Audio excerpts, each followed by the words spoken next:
रानी साहिबा ने तो हामी भर दी है, वो तो पत्थर की लकीर है। जब कह दिया तो पहुंचेगी, आएंगी, हमें आशीर्वाद देंगी, प्रेरणा मिलेगी। लेकिन सामने हॉल की स्थिति कैसी रहेगी वो चिंता आयोजकों को जरूर थी। लेकिन आप सभी का धन्यवाद जो आपने इस कार्यक्रम की शोभा बढ़ाई। कुछ लोगों का संकेत रानी साहिबा ने किया है। एक दो बातें मैं साझा जरूर करना चाहूंगा। चुनाव के बाद रानी साहिबा ने एक बात की थी राजा वीरभद्र सिंह की लेगेसी की, और हो सकता है इन्होंने वो राजनीतिक माहौल में वो बात कही, लेकिन आज जो इस मंच पर बात हुई है देव परंपरा की, समाज की, साहित्य की, पत्रकारिता की, विकास की, कोई क्षेत्र ऐसा नहीं बचता है जहां उनका मार्गदर्शन, उनकी प्रेरणा हमको दिखती नहीं है। और यही कारण है कि आज पूरा का पूरा हिमाचल जो है उनको स्मरण करता है, और उनका जो खालीपन है वो ना भर सकता है, ना भरेगा, और वो आज हम सभी अनुभव कर रहे हैं। और विशेषकर साहित्यकार बहुत अधिक इस बात को अनुभव कर रहे हैं। मैं एक छोटी सी बात जरूर कहना चाहूंगा। अकादमी में एक सम्मान समारोह होना था, तो उसका दायित्व तो मेरे पास था। उसके बाद कार्यक्रम होना था गेटी में, सब कुछ छप गया, कार्ड छप गए, बैनर लगे, राजा साहब की बहुत बड़ी एक हमने बैनर पे फोटो लगा करके गेटी के सामने ऊपर नीचे इस पर दोनों ओर लगा दी। लेकिन कार्यक्रम किसी अन्य वजह से स्थगित हो गया। राजा साहब ने व्यक्तिगत तौर पर हमको अपने पास बुलाया कि देखो मैं व्यस्त हूं, ये साहित्य का कार्यक्रम नहीं हो सकता है। अब मैंने सोचा राजा साहब मुझे पहचानते नहीं, मुझे जानते नहीं, थोड़ा सा बोल देता हूं, कुछ ना कुछ डांट देंगे। मेरे पास मोबाइल में फोटोज पड़ी थी बैनर्स की, मैंने वो उनको दिखा दी कि ये कार्यक्रम घोषित हो चुका है, इतना कुछ प्रचार प्रसार हो चुका है, और जिन लोगों को देना है उनमें एक दो लोग तो बहुत बुजुर्ग हैं, पता नहीं किस समय क्या दुर्घटना हो जाए, तो अगर आप कृपा कर दें, आशीर्वाद दे दें तो आप कर लीजिए। उन्होंने अलवली को बुलाया, उन्होंने कहा कैबिनेट की मीटिंग है, 2 बार कैंसिल हो चुकी है। उन्होंने कहा तीसरी बार कैंसिल करो, मुझे सबसे पहले साहित्य के समारोह में जाना है, उसके बाद मैं गेटी से सीधा ही विधानसभा जा करके कैबिनेट की बैठक वही लूंगा, वही बैठक करूंगा। ये जो खालीपन है ये आज साहित्यकार, कलाकार अनुभव कर रहे हैं, और इसलिए जो साहित्य की परंपरा उन्होंने सुरक्षित की, प्रचार प्रसार किया, कई वर्षों तक उसको बढ़ाया, वो आज इनको सौभाग्य मिल रहा है प्रदेश की सेवा करने का। तो हम तो ये चाहेंगे कि आप कांग्रेस की अध्यक्ष भी हैं और सरकार भी आपके मार्गदर्शन में चल रही है, तो साहित्य कला की ओर थोड़ा सा ध्यान जरूर दें। रानी साहिबा इस तरफ भी ध्यान दें, जहां बहुत कुछ संस्थाओं को निःशुल्क गेटी दिया जाता है और बहुत सारे कार्यक्रमों के लिए, सामाजिक सरोकार के लिए, तो साहित्य पर भी थोड़ी सी कृपा कर लें। ये लोग जो घाटा होता है वो अपनी जेब से करते हैं, और दूसरा सब लोग ये चाहते हैं कि बड़े से बड़ा प्रकाशक आना चाहिए। भाई आएगा तो तब जो उसको सहूलियत मिलेगी।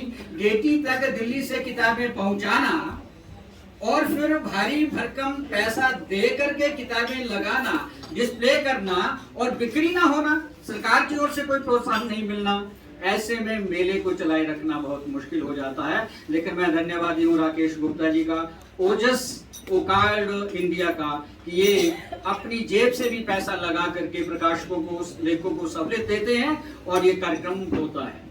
पिछले बार अगर आपने कार्यक्रम देखा होगा, साहित्य अकादमी ने किया था, एनबीटी ने किया था, और इस बार के कार्यक्रम में भी कोई प्रदेश का, देश का बड़ा ऐसा साहित्यकार या प्रकाशक नहीं है जो नहीं आया है।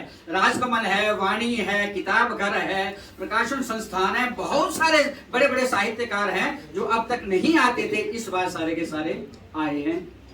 शायद कुछ उम्मीद से कि सरकार की कृपा दृष्टि हो, लेकिन एक बात हरनोट जी के माध्यम से और रानी साहिबा के आशीर्वाद से जरूर हो गई कि नगर निगम के चुनाव में बुक कैफे और पुस्तक मेला करेंगे, ऐसी घोषणा होगी, गारंटी देगी। अब वो गारंटी चुनाव के बाद कैसे पूरी होगी कैसे नहीं होगी, शायद अभी तक नगर पालिका का या सरकार का इस पर चिंतन नहीं हुआ था। लेकिन जैसे ही बुक फेयर लगा, हरनोट जी रानी साहिबा के पास गए कि हम नगर निगम के सहयोग से करेंगे तो कुछ स्टॉल हमारे रीत पर भी लग जाएं, और वो संभव हो गया रानी साहिबा के आशीर्वाद से, इनके मार्गदर्शन से। इसके लिए हम आपके आभारी हैं। आपका हम ओकार की ओर से, यहाँ बैठे सभी साहित्यकारों की ओर से आभार व्यक्त करना चाहेंगे। और हरनोट जी का संबंध तो राज साहब से बहुत पुराना है। छोटी सी घटना मुझे याद आ रही है, मैं जरूर कहना चाहूंगा। हरनोट जी चुनाव के हैं और ये शिमला जिला में है और काफी पिछड़ा हुआ क्षेत्र है। हरनोट जी जब टूरिज्म में काम करते थे तो एक बार इन्होंने अपने गांव में कार्यक्रम रख दिया, क्योंकि फोटोग्राफी का, लिखने का, व्यवस्था की आलोचना करने का और सकारात्मक रूप से काम करने का इनको जरूर है, और गांव के लोग भी इनका साथ देते हैं। इन्होंने कार्यक्रम बना दिया राजा साहब का। खाची साहब ने कहा कि यह संभव नहीं है, रास्ता नहीं है, सड़क नहीं है, सुविधा नहीं है, कैसे जाएंगे 15-20 मील तक, किलोमीटर तक राजा साहब पैदल चल के कैसे चलेंगे। इन्होंने कहीं घोड़े की व्यवस्था की, कहीं राजा साहब पैदल चले, और जो इन्होंने मंच का दृश्य मुझे बताया था कि घास फूस की, बेल पत्तों का मंच गांव में बना करके उस मंच पर राजा साहब को बिठा दिया और राजा साहब उस पर विराजमान है। हरनोट जी ने कार्यक्रम में एक शब्द नहीं बोला। सामने कुछ बुजुर्ग लोगों को बिठा दिया गांव के। अब इधर राजा साहब बैठे हैं, इधर गांव के महिलाएं, बुजुर्ग लोग बैठे हैं।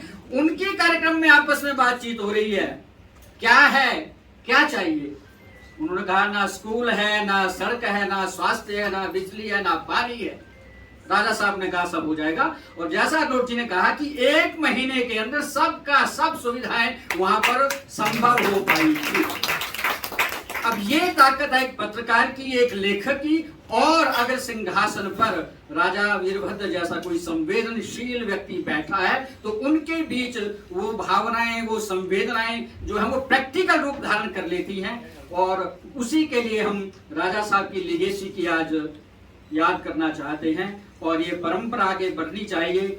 उनके साथ साथ जो साहित्य का संरक्षण, साहित्य की ये सारी बातचीत ये आगे चलती रहे। मैं इतनी सी बात जरूर कहना चाहता था। आज हमारे बीच संपादक महोदय भी आए हैं, और देवेंद्र गुप्ता जी को भी सम्मानित किया गया है।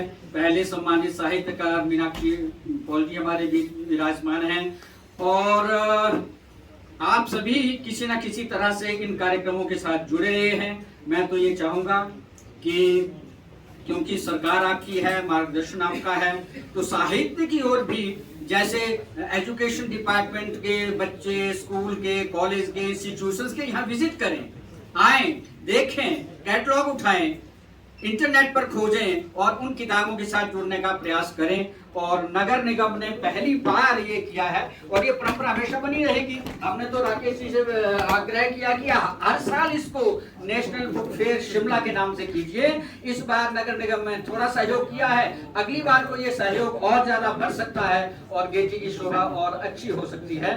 तो मैं इन बातों के साथ साथ आप सभी को इस कार्यक्रम में शिरकत करने के लिए, और साहित्यकार भी यहाँ पहुंचे हैं, और भी कार्यक्रम चल रहे हैं, और कभी कुंभ से छिटक करके जो लोग यहाँ कभी पहुंचे हैं उनका भी बहुत बहुत मैं स्वागत और धन्यवाद करना चाहूँगा। तो मैं ये 2 चीज़ें आपके साथ जरूर शेयर करना चाहता था कि हम इस साहित्य की विरासत को आगे बढ़ाएं। एक गुप्ता जी ने बात कही, उसको करेक्ट करके मैं फिर आगे अपनी बात समाप्त करना चाहूँगा कि रामपुर में साहित्य सबसे पहले हिमाचल में रचा गया। जो रामपुर रियासत के सेक्रेटरी थे पंडित टीकाराम जोशी, उनकी 1911 और 1913 में किताबें छपी।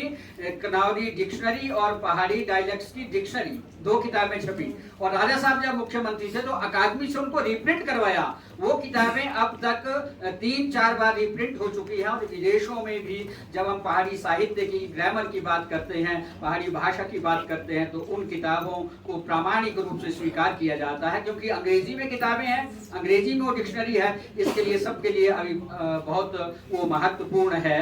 और तब से रामपुर वो शहर से वो विरासत चल करके, उनके माध्यम से चल करके आई है, तो कहीं ना कहीं वो सूक्ष्म तरंगे तो साहित्य की कहीं ना कहीं रहती हैं, जो शायद गुप्ता जी को भी, एक प्रशासक को भी उन संवेदनाओं से, भावनाओं से भर पाई हैं। और गुप्ता जी ने पीछे एक बहुत बड़ा काम किया था।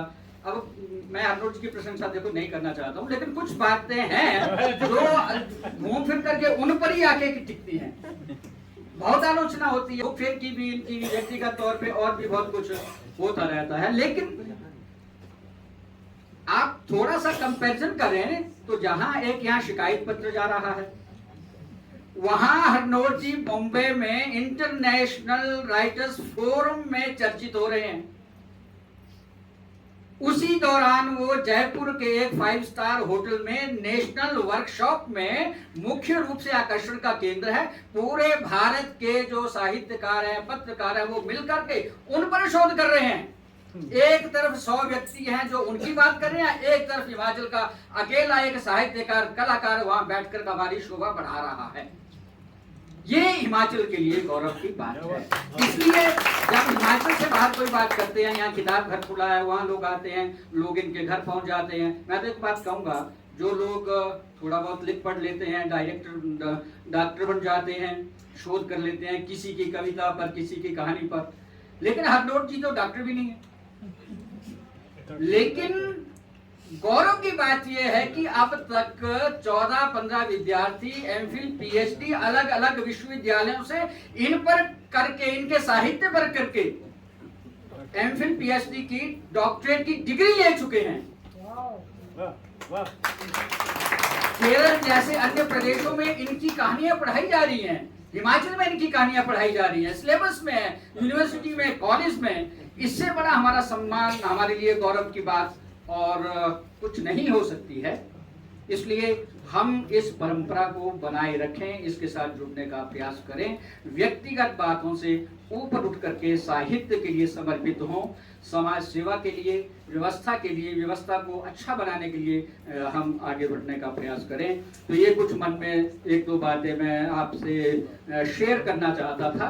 अगर हम राजा साहब की बात करें, साहित्य की बात करें, तो बहुत लंबा इतिहास हो जाता है। उन बातों में न जाते हुए हम एक बात जरूर करें कि हम भी कुछ ऐसा करें जिससे जिस विरासत की हम बात कर रहे हैं उसमें हम कुछ योगदान दे पाए।